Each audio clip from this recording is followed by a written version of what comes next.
Welcome back to Quick Cuts. Across climate and building technology, everyone is chasing recurring revenue. New SaaS pricing, new tiers, new add-ons. But the test is not whether you can sell a subscription, it's whether you can deliver recurring value. Too many companies have customer success in name only. The logo lands, the contract renews, the dashboard gets shipped, and the post-sale engine that should turn promises into real outcomes is nowhere near strong enough. Whether you are a hardware-first business moving into software or a mature IoT company shifting to a recurring model, the pattern is the same. Products evolve, pricing evolves, the post-sale experience often does not. To unpack what it takes to close that post-sale gap, I'm joined by Beth Skierski. Beth is an expert in customer success strategy and recurring revenue transformation, helping companies that turn customer goals into measurable, repeatable results. Let's get into it. Welcome to the Climate Gap Quick Cuts, a podcast for busy people building climate solutions. We spotlight founders, builders, operators, and investors doing the hard work behind real progress. I'm Ben, co-founder of Element 6. We connect climate tech companies with the people who make scale possible. Let's get into it. All right, Beth, welcome to the show. It's great to have you on. Can you share an intro to yourself and the kind of work you focus on? Yes, absolutely. Hi, Ben. Thank you so much for having me. I'm excited to chat today. I am currently the founder and owner of EGS Solutions, LLC, and I focus with my clients on helping them build sustainable customer success organizations, practices, methodologies. I have always really liked this cross-section between technology and commercial success. My background is in engineering. I spent many years in engineering, and I found that with customer success, it's really useful to apply this methodical approach to ensure that companies and customers succeed. So that's what I do and have really been enjoying it. Great. All right, let's get into it. So let's start with the obvious tension, I think. Most companies claim to have customer success, but upon closer examination, you will know it's often just rebranded account management. Why do you think so many organizations misunderstand what real customer success looks like in a recurring model? Yeah, I actually think it's really natural for companies to focus more on account management and specifically to focus more on their internal metrics. I think that's just what's comfortable, or what we're all used to, focusing on things like top line growth instead of things like customer metrics. So when you focus on customer success, you really think about what customer outcome goals are and what you need to do to help customers achieve their goals. I think it can be a lot trickier and more challenging to tie those customer outcome based goals to internal company success. So it's just, I think, comfortable to fall back on those internal metrics a lot of the time. And the thing is, when it's done well, if you do focus on customer success and on customer outcome goals, it should result in internal success as well. But I think it's just not as obvious and a lot easier to fall back on those internal metrics. Okay. Yeah. So I'd like to shine a light on different types of businesses in the ecosystem. And so when a hardware or project-based business starts with shifting to a software or subscription model, what do you think typically breaks first? Is it process, mindset, or how teams define success for their customers? Yeah, I think a lot of times when companies maybe are more focused on hardware, used to selling hardware, and then shift into more recurring product sales, it's not necessarily what breaks first, but just the absence of a lot of those things that you mentioned. They just don't necessarily think it's necessary to build processes and methodologies for their existing customers. They're so used to just spending a lot of money on their sales processes and then walking away and moving on to the next sale that they don't necessarily realize they need to spend a lot of process development, methodology development on their existing customers as well. So I always tell companies, it's okay if you don't have this at the beginning. Like, actually having a differentiated product is the important first step before you build the customer success methodologies as well. But sometimes companies think that's all they need, that if they have a great product, it's just going to deliver for itself for customers. They'll know how to use it into the wind. Out of it on their own. And sometimes that's the case, but most of the times it's not. So I think anytime you have some sort of ongoing customer, you want to make sure that they renew. You need to make sure that they're actually getting the most out of your solution. So you should be measuring things like how often are they using your solution? Are they achieving their goals? If they're not, are you taking action to help close that gap? So actually being proactive in the journey that customers are experiencing and in measuring those things I mentioned can really just make it a lot more likely that customers are going to renew and advocate for you instead of churn. Yeah. Well, that's what everybody wants. Yes.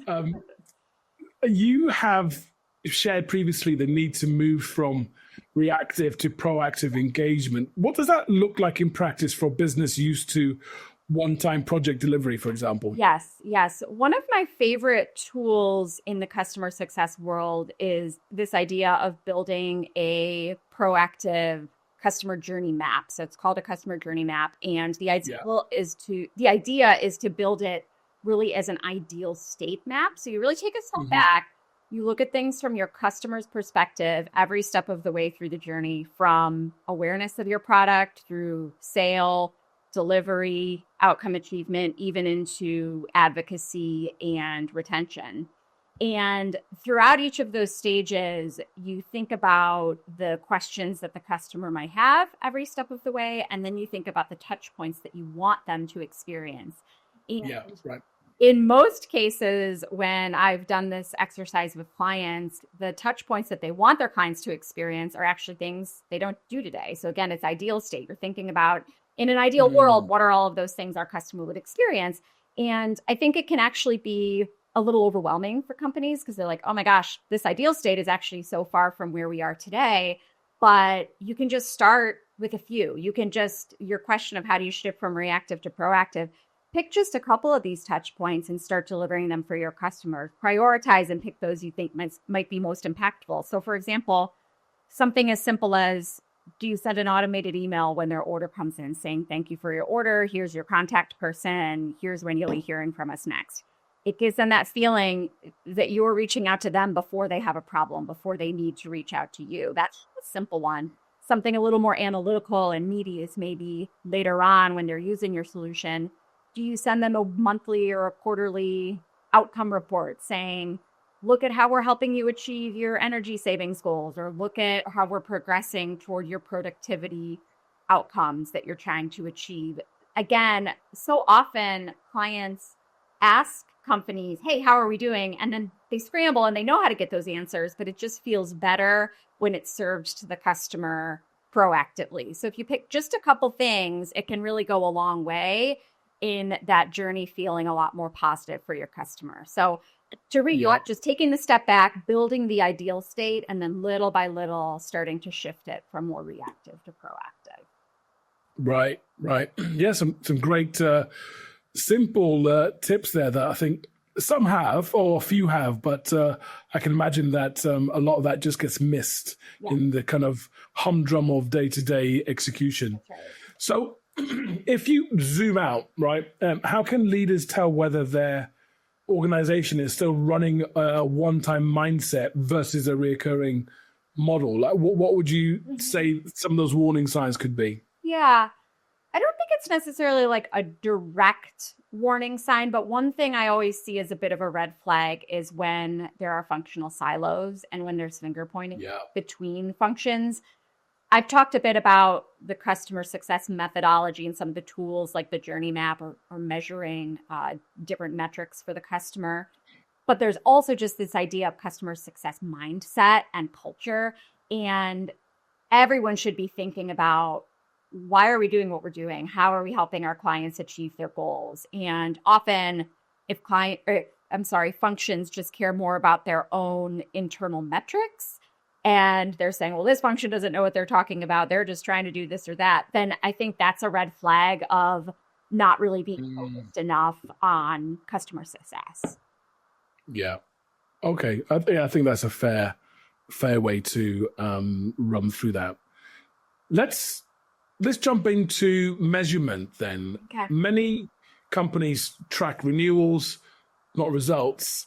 What metrics actually show that customers realizing value, and how early do you think those should be visible? Yeah, sure.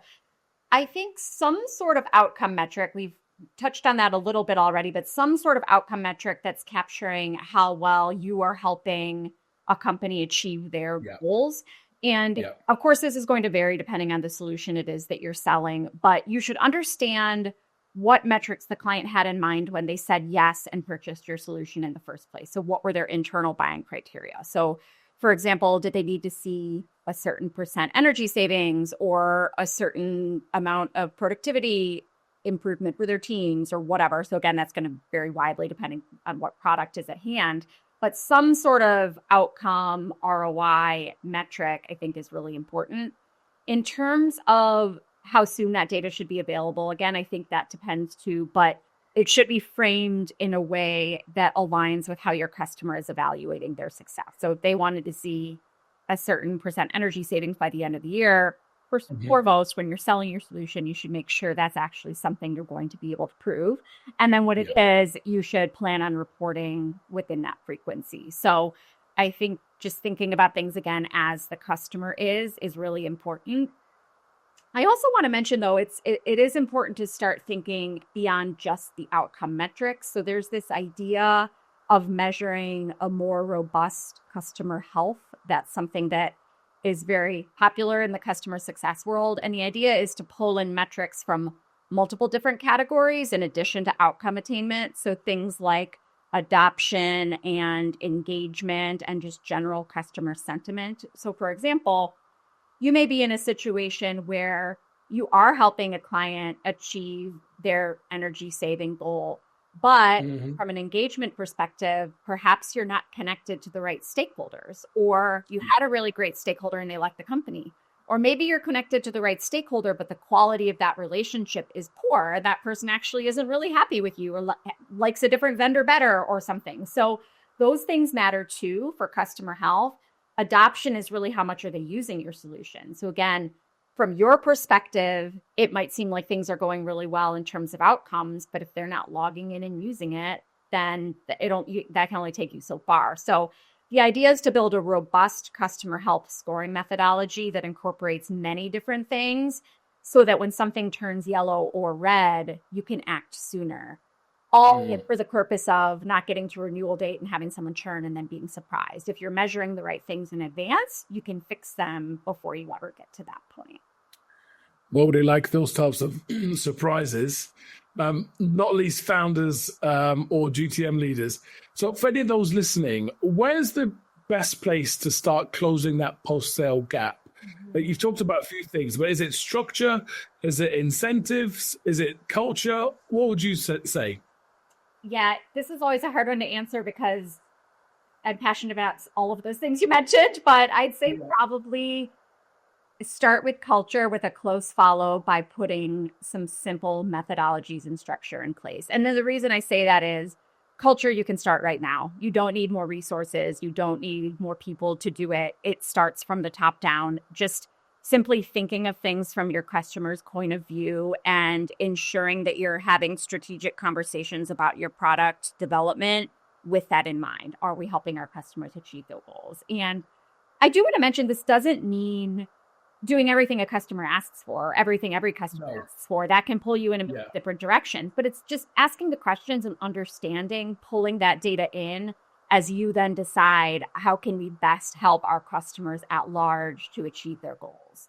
So starting with that culture, and then I mentioned a bit earlier when we spoke about the customer journey, just even putting some really simple steps in place to start building a structure or methodology around customer success to just help you shift from reactive to proactive even a little bit, and then you can build momentum as you go. So even if you're resource constrained, I always say you can start somewhere. You can think a little bit about your ideal state and slowly bring it to life. Even if it takes you years to get there, you have to start, and there's no better time than now. Wow, that was a whistle-stop conversation, but I really feel like you touched on some really interesting, simple for some, but probably quite profound for others that have just not had this sort of lens of thinking before. So thank you so much, Beth. I'm very sure there's a lot of listeners that will scratch their heads in some way or another about those sites. So thank you very much. Yeah, thank you, man. This was really fun. I appreciate it.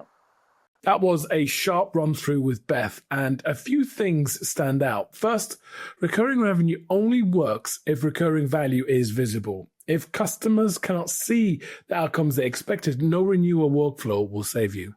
Second, shift from reactive to proactive. Even simple touchpoints like onboarding clarity or automated outcome updates can dramatically change how customers feel about your product. Third, watch the warning signs. Silos, finger pointing, and teams anchored to internal metrics instead of customer goals are early clues that you're still running a one-time mindset in a recurring world. And finally, culture is the foundation. Structure and processes matter, but the shift starts with a shared belief that customer outcomes drive company updates.